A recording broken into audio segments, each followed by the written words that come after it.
भाई सुबह हो गई है और फटाफट से मैं लेट हो चुका हूँ। मैं हर बार लेट हो जाता हूँ यार। मैं सोचता हूँ सुबह 6 बजे 7 बजे उठ के एकदम रेडी हो जाऊँ ताकि मैं सुबह सुबह कुछ लर्निंग ले सकूँ, लेकिन वो हैबिट नहीं बन पा रही है क्योंकि दूसरी एक हैबिट बनी हुई है ऑलरेडी।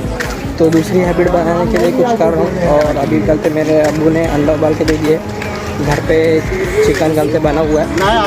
घर पे चलते फटाफट वहाँ जाके टिफिन विफिन लेते और निकलते जॉब पे, क्योंकि लेट हो गया यार, ऑलरेडी लेट हो गया।